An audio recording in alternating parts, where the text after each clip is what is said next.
Welcome to the Working Moms Podcast, featuring inspiring stories and resources for the modern working mom. I'm your host, estate planning attorney, investor, and pregnant mama-to-be, Pam Moss. So today's guest is Ceri Payne. She is a life coach that helps moms create the organized home, business life, and mommyhood of their dreams without sacrificing what matters most. Ceri, thank you so much for being with me today. Oh my goodness, thanks for having me on. Super excited to talk about this today. Great. And I know we're going to be talking today about how to balance your mom life, your work life, your life. And I'd love to start with your background and how did you become a life coach? So it's a long story, but I'll try to make it short. I taught special education for several years, and I always had this desire to go back to school and get like a Ph.D. in psychology or in counseling or something like that. But I had 3 small children. I had a husband with a very demanding career, and we moved 18 times in 16 years. So for me, it just never felt right to pursue that higher education. But it was during the time when I was teaching that I came across the Life Coach School podcast. And I just fell in love with the teachings and the thinking and just what was being offered. And so I knew that that was the perfect fit for me to be able to advance my career and just to be able to fulfill my dream of that lifelong desire to help people in like this style in this kind of impactful way.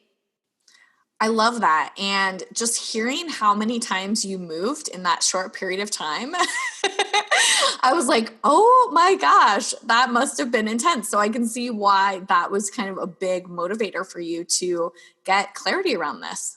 Yeah. I mean, it's just something I think when we have that desire, we have that ability to make it happen. So I knew that desire was there for a reason, but just going to school didn't seem right. And then when this all evolves.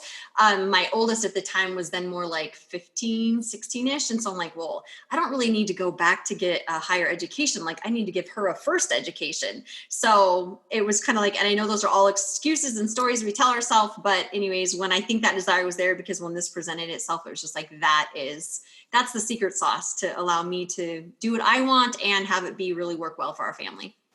I love that. And I love that kind of balance of kind of fitting in where your family was and kind of where your goals were. And I'd love to kind of hear, what are the tips that you have for working moms to really better organize and balance their lives?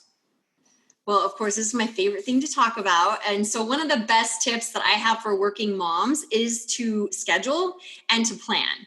And I'm sure they've heard that a million times, but my little slant is, but not just to do it arbitrarily, and not to do it from what you think you should be doing, right? Because when we plan from our shoulds, like I should do that, or I should do that, or thoughts like, but a good mom does this, or a good mom should do that. When we plan from that, that just causes guilt and overwhelm. So what I encourage all the people that I work with is to really focus on planning from our priorities. So if you haven't taken the time to think through your top 5 priorities, I really encourage everyone listening to take the time to just list them out and make sure that those priorities are the things that are what's on your schedule. So it actually saves so much time and mental energy, which is the best part, when we take an hour or so, like at the end of the week or at the beginning of the week or on a Sunday, to plan out the next coming week. So I like to say that we can plan it out ahead of time, or we can figure it out at the time. But it's the figuring out when you're in the middle of the thick of it and you're at work and this kid needs to get picked up here and you have to do that. When you're figuring it out, that actually takes way more time and way more mental energy than if you just prepare or pre-plan and prepare ahead of time. But what I also like to remind people is the beauty of a schedule is really to empower us, right? It's to create that clarity of what we want to accomplish and what we want to do that day. A schedule isn't meant to overwhelm us or to make us feel defeated. And it's not to make us feel too busy before we even start the day. So I really encourage us to plan with realistic expectations in a way that's really going to work for you. I love that. And I feel like it's somewhat counterintuitive because we think, oh no, if we plan it, it's going to feel more constraining. But do you find it's the opposite, that like when you really take the time to plan, it feels more freeing? Yeah. I mean, like a great example, I was just working with a client this past week and she has 6 kids as well as working as a full-time job and being a mom. But notice how restrictive it was at 4 o'clock in the afternoon when she needed to get one kid here and one kid here. Her husband's at work, her neighbor's gone, and then she had like a client, like that is restriction, right? Because she literally had her hands tied of how it was going to happen. But if she would have pre-planned, for example, maybe she could have gotten the neighbor ahead of time to help take the kids somewhere, or she would have moved her client somewhere, like in a different part of her schedule, or possibly created a carpool for her kids to attend. So lots of times people are resistant. They feel like a schedule does restrict and take away, but actually a schedule super much empowers us and allows us to do so much more.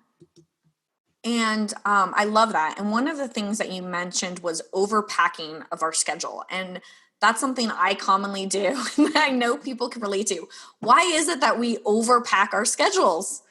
Well, I'm sure there's a bunch of reasons, but I'll tell you one that I've kind of found to be the most common is that we have these expectations or these comparisons, like that a good mom should be doing that, or a good mom should be doing this, right? A good mom should put her kids in sports, or a good mom should take her kids on play dates, or whatever it is that you have.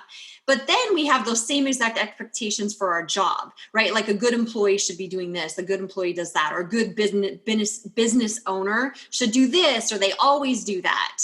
Right? So we have all these expectations and comparisons, but really what I would like to caution you is just stop for a second and ask yourself, what does a good mom look like that is also working full time? Right? What does a good mom look like that's also growing her business? Because sometimes we just were a mom or we were a full-time business owner, and then we decide to be both, right? And then we never stop and say, but wait, because as a business owner or as a full-time employee, you did all of these things, but you didn't have motherhood, or vice versa, right? You had motherhood and then you go into the workforce. But you never take the time to say, well, what do I do now? Like, what does a good mom do that's also doing this? Because it's going to look differently. And so we get to decide what we want it to look like for us. And so if we're not comparing how it is for everybody else and just how it's going to look like for you, then your schedule won't be as packed, because you'll be doing what works for you, what works for your family. So when you create your schedule, just like check in and see, are you scheduling the things that's moving the needle forward for you in your motherhood or in your business? Or are you doing things or scheduling things on your schedule because you have fear, like fear that if I don't do it, I'm going to be a bad mom, or fear that you're going to feel less than, or fear that you're not going to be good enough, or people are going to, comparison and notice what you are or aren't doing.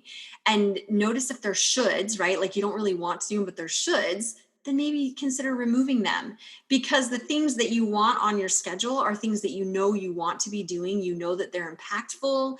You know that they are allowing you to be the mom and the business owner, or the mom and the employee you want to be. Because I really feel like our busyness and our overwhelm, as you know, they only come from our thoughts, but definitely our thoughts because of what we think we should be doing. So if we know our priorities and we're very clear on them, then we stop feeling too busy, we stop feeling too overwhelmed, and we stop feeling confused, because we know exactly it is what we want to do to be the mom and the business owner or worker that we want to be. I love that. And I love just that last line too of like feeling too busy or thinking we're too busy. I feel like that's something I often hear a lot. Is that something that you come across a lot? And are you at the point now where, what have you changed that to? Like, do you still identify as being too busy? Like, what's the other way of thinking about your life besides too busy? Well, you know what? Luckily for me, I've never felt too busy. Like we all have scarcity in some areas, time and money and organization and whatever. But like time has never been, like I've always felt like I have plenty of time. In fact, like I taught school full time while I certified, while I raised my 3 kids, while I was starting my business and working to grow it. So for me, time is not the big deal. But what I like to do for other people is just to really plan out. And so when they say I'm too busy, it's usually because we have all of these ideas and tasks swirling around in our head, but we don't really know what that is. So of course that feels busy, right? It's like, I'm just busy, because you have all the stuff in your head about things to do. But when you actually get it out on paper and you plan it and schedule it, it takes away that drama, because you're like, oh, I have. And then lots of times, like, I'm so busy this morning, I have all these errands. But then you stop and you really write them out. You have 3 places to go. And you're like, oh, I've just been overworked and thinking I'm busy. So busy really is a state of mind. is it can be a physical thing on your schedule if like truly things aren't actually able to fit. But I don't really find that that's necessarily the case. Most of my clients can get everything out. It's just, what are we busy doing? And it's usually wasting time, overwhelm, being in confusion, too much time on like, the things that don't matter, which is like maybe like Netflix or just some of those things that are net negative consequences is what I call them. Not that those things are important, but we want to plan them and make sure that they're happening because we intentionally want them to happen and not because we are avoiding or trying to not have to do something on our schedule that we know would be more impactful and really help us move the needle forward. I love that. And I know when I have been starting to work with scheduling and going through some of the principles that you teach. And one of the things I noticed was I would have some like activity that I would put off. And I'm like, it would be on my schedule every week. And then when I actually did the exercises that you're describing to everybody, I realized that one task only would take me 20 minutes. And I was like shocked because in my head, I had built it up to this like 4-hour activity. But when I really got clear with it, I was like, oh my gosh, I can't believe how much time I've wasted worrying about it, putting it off, scheduling it, when I could have just gotten it out of the way in 20 minutes. Right. You probably spent 20 minutes rescheduling it every single week.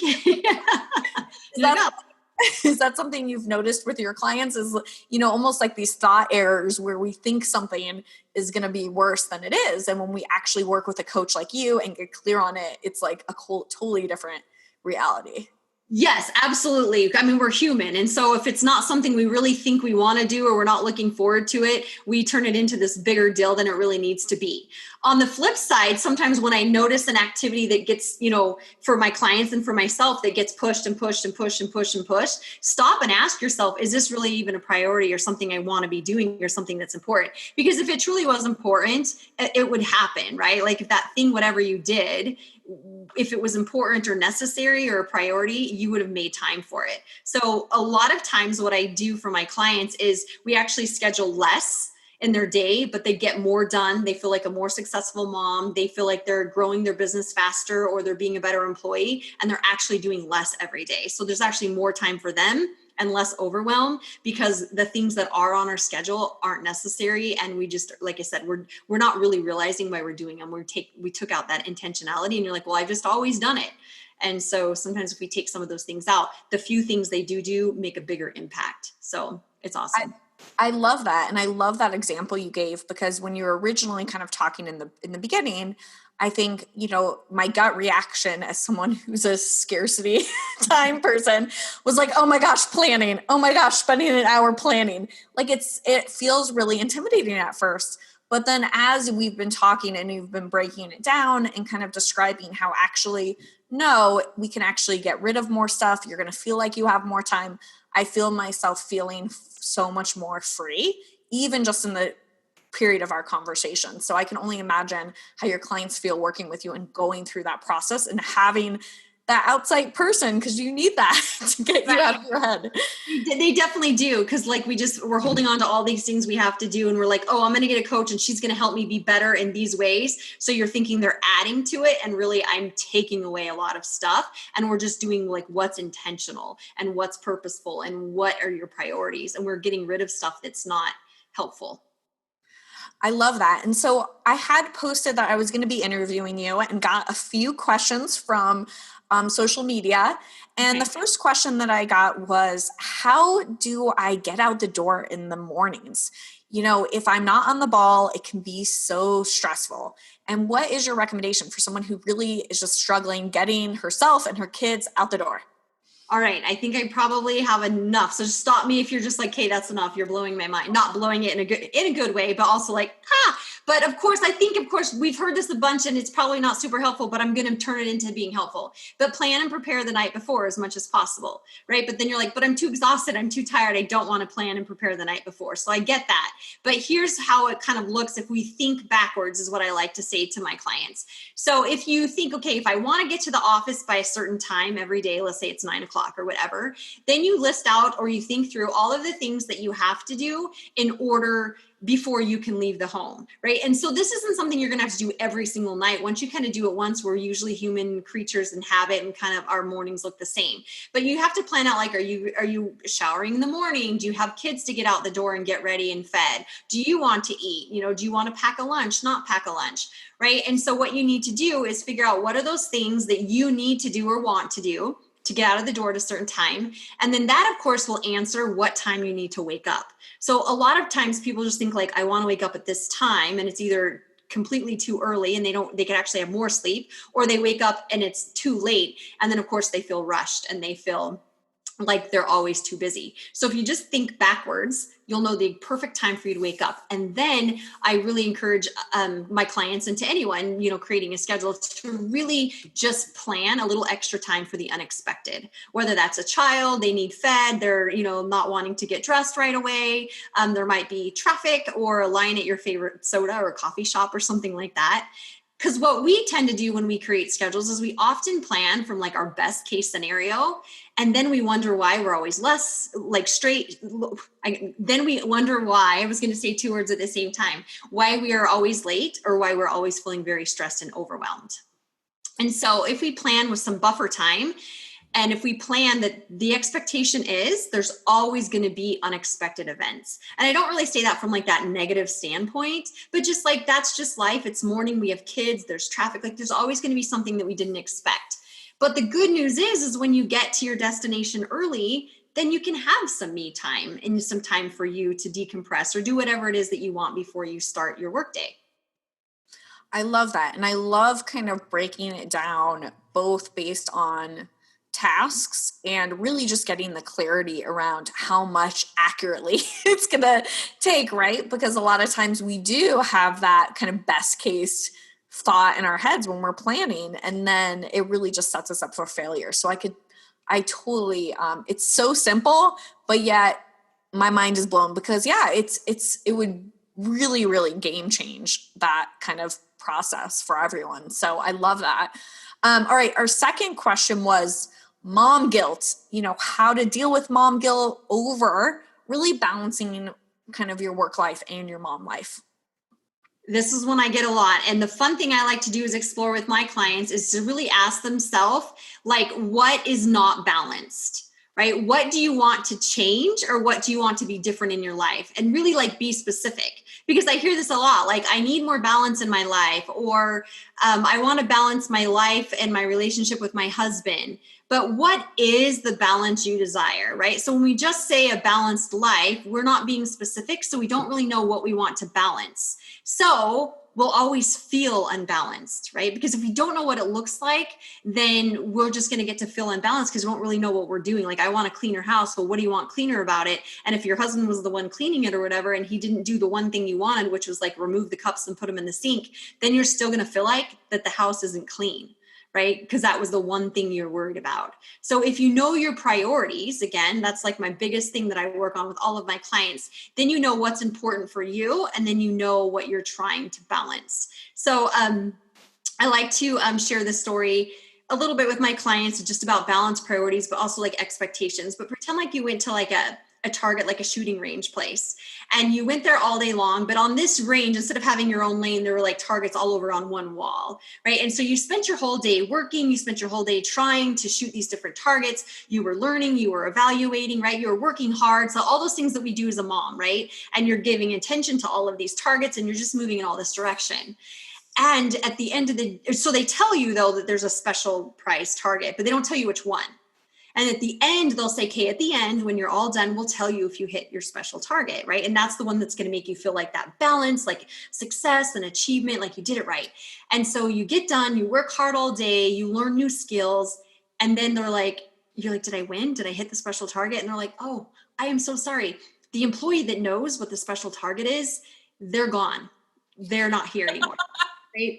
And then notice how you would feel so defeated, right? And you would just feel like unbalanced, and like your hard work was just waste. And it wasn't a waste, right? You still hit targets, and you still had fun, and you still worked hard, right? But if you don't know what's making the impact, right? That special target is what would have made the impact for that day. And then you're not spending your time on that thing that's most important. then you're going to not feel balanced. And so that's kind of how we spend our day all day long, is in that target range, thinking we're hitting all these targets, but we're not sure really which ones were the perfect ones. Because if you knew, you wouldn't hit all of them on this wall. You just stay in those 5. I love that analogy, and it's so true. It's that, being busy for the sake of being busy or feeling scattered. I can definitely relate to that feeling of not having that priority. And so it sounds like when you are having people put together their priorities, there is a level of specificity as well with that too. Am I thinking correctly of what you're saying? Yeah. So what we do is we kind of figure out what the priorities are, and then we create those action steps to show it's a priority. So for example, let's say if health is a priority for you, well, then I say, okay, if I was to peel off the roof of your house and I'm looking in and watching you in your day, how am I going to know that health is a priority? And so, of course, they decide. And when we're starting, we just maybe name like 1 or 2 things. Eventually, maybe it could be like 3 or 4. But let's say they decide, oh, for health, I'm going to do like, some movement, 30 minutes of movement. I'm going to eat a fruit at every meal, and I'm going to drink a certain amount of water. So those are the action steps. And so those are what get you towards your goal, and those are what you focus on every day. So that way, when someone's like, hey, can you do this or can you do this? If it's not hitting that priority, if it's not one of those action steps, then maybe the answer is like a no. And so that's when our schedule actually frees up, because we're not just saying yes to everything. We're just like, if it's not one of these action steps, then we really consider, should I really let it into my schedule? Okay, great. The third question we have is finding time for self-care and not feeling guilty about it. Again, right? It's asking ourselves, why are we feeling guilty to take that time for ourselves, right? Because that's something we're thinking inside. So why are you thinking, and really what's going through your mind, right? Especially for the person that wrote this, when you feel guilty about taking time for you. So really understanding that allows you to discover where the guilt is coming from, right? And it's coming from our thoughts about self-care, and if we think it's important or not, or if we think it's a waste of time or whatever. But the fun news is about this guilt, and particularly, is that we get to believe whatever we want. So do you want to believe that self-care is, selfish, or whatever those thoughts are that you have that's making you feel guilty about doing it? Or do you want to believe that self-care is like important and that it's wise to invest in you? Like, it's your choice. And so if you're feeling guilty, decide how else you want to feel differently, how you want to think differently in order to realize that it's important or it's impactful for you. And so, for example, like I don't know what other people think self-care is, but when they say self-care, there's that big thing like spas and pedicures and massages and things like that, which are very, very well can truly be self-care. But also just like maybe taking a shower, right? That's a form of self-care. And the question is, do you feel guilty for showering? Right? Notice I didn't say, is it hard to fit it in your working day, but it's, do you feel guilty, right, when you take a shower? And just take the time to explore that. And it's like, if I don't feel guilty when you take a shower, so why would I feel guilty when I'm doing something else, right? That's also considered self-care. So, and then also it's really important to explore what self-care is for you, right? Because it's going to look differently for everyone. And I have an approach for self-care that it might be a little bit differently. So I'll share it with those of you, those that are listening, but also just to help us with a little bit of that guilt that might surround it. But self-care is the concept of like recharging us and rejuvenating us. It's to make us feel less stressed, right? Allow us to decompress. And it's just to do about those feelings of peace and relax and just maybe feeling still, right? It's not creating the feelings like if you're feeling guilty about it, then you're not creating those feelings, right, of rejuvenation and peaceful and still. So of course, if you're feeling guilty about doing it, then it's counterintuitive. So you don't want to feel guilty when you're doing it. So if you are ready though for some self-care, but you're just not really ready to maybe drop the guilt just quite yet, although I give you 100% permission to drop the guilt and do those things that are self-care for you, that rejuvenate you. But here's a tip. So what you can do is you can ask yourself, what do I do, or what can I do that promote those feelings that you're after, like peace, less stress, being recharged. And so for us moms, especially as busy moms, it might be doing some of those same activities that we've always done, but we might view them as typical mom activities or just something that's part of our day. But we do it with a little bit of intentionality that's different and a different awareness. So self-care, again, is intentionally doing things with purpose to create the feelings that I've mentioned above. So if you're just purposefully choosing to do these things, what if you looked at it like this? So if you have these typical mom type activities or something that you just is like just part of the day, it's normal routine. A lot of us might be like that morning cup of coffee or like that Diet Coke or whatever it may be. But if you decide to have those things, but you have this intention that's like, the purpose of this is like self-care, right? You might have the thought that this morning cup of coffee that I'm sipping before the kids are up, right? This is my way of self-care. Or if you're sipping it in the car, right? You're like, I'm in the car alone by myself, and this is my self-care, is just to enjoy this cup of coffee and maybe a podcast. And you kind of like reframe it and you tell yourself, this is what I'm doing to feel less stressed or relaxed today, right? So you're breathing the time and the action into your awareness for the purpose of self-care, instead of just like glossing over it, just like really quickly, like, oh, this is normal. I get a cup of coffee every day. It's what I do. Instead, taking the time to be like, I do this as a form of self-care. And another example may be like, let's say you're getting takeout or something like that. And on your way home from a super long day, you decide to get takeout. And you could have two thoughts about this decision. Really, you could probably have a bazillion, but they could go in like this two different directions, right? You might have a set of thoughts like, I'm just so exhausted today. I'm totally burnt out. I can barely think straight. I'm going to have to get takeout because there's just no way I can make dinner and be a parent tonight, right? That's a set of thoughts. But you could also have a set of thoughts like, you know what? I'm going to get takeout tonight. And it's how I'm going to show self-care for me right now. And when I go home, I'm going to enjoy this food. I'm going to be grateful that I don't have to worry about cooking tonight.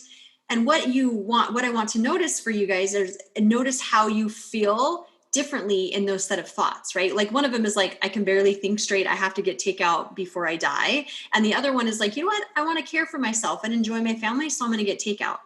So like either way, if you're going to get the takeout, why not intentionally become aware of it? And it's just like a typical day task, making dinner, getting takeout, like it's just kind of normal. But what if you be aware and use it to like empower you, right? And to charge you. And like this takeout's going to help me feel less stressed and allow me to be more calm and pay attention to my family tonight. And that's what I really want to do. So really just to stress again that self-care is a feeling we're after and not necessarily an action that we do. So just ask yourself, what can you do to experience those feelings of relaxed and less stress and enjoy rejuvenation, and then maybe do those things. And you'll notice that the guilt drops away because you're actually doing what it is for you that makes you feel good. And most of us are doing some of those things every single day. But when there's that hype that self-care is a, pedicure, or self-care is a massage, which it totally can be, like I said, but if you're not doing those things or you take the time to do it, you might feel guilty, but notice in your day what you're already doing to contribute to your self-care. I love that. And that is just such a helpful way, one, to think about it and really take some action steps today to really bring that awareness into your life. I love that so much. Well, I am super appreciative of you being with us today. And before we sign off, I wanted to ask you two things. The first thing is, how do people work with you? Who do you work with? And what kind of work do you do? Is it one-on-one coaching? Is it classes? Kind of give us that information. And then how do we find you as well? How can people be in touch with you? Awesome. So I am, as I mentioned, a life coach. I tend to work with the mompreneurs, or the moms that are, busy in the work life. And I coach one-on-one in my practice. And I just help them like develop the balance, right? And in all of their life roles, I help them grow their capacities in both their business and their motherhood so that they can just really feel strong and satisfied and just feel successful in both areas. And so not only do we get organized, but I help them drop the shame and the guilt and the overwhelm that sometimes comes along with motherhood, especially when we're trying to do motherhood and something else. And what we do is we organize our life so that we can create room for confidence, and we can create room for like that balance. And we find the time that they need so that they don't have to sacrifice these things that they value most. And so if I'm on Instagram mostly, I'm on Facebook at Ceri Payne Coaching, but if you want to contact me on Instagram, it's Organized Life, so an ED, so organizedlife.coach.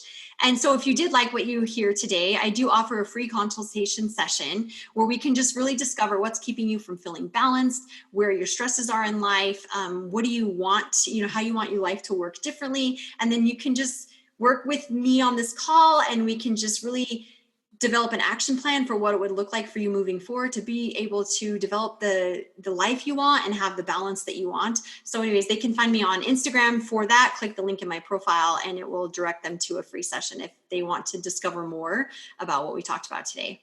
That's great. And I will definitely link those in our show notes so that you can find her. Thank you so much for talking with me today, Ceri. This was so helpful.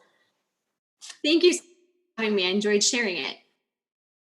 Hey mama, I hope you enjoyed today's episode. Head over to my website, www.findpam.com, for all the show notes and links. And you will also get access to my free legal tool to name legal guardians. It's all right there at findpam.com.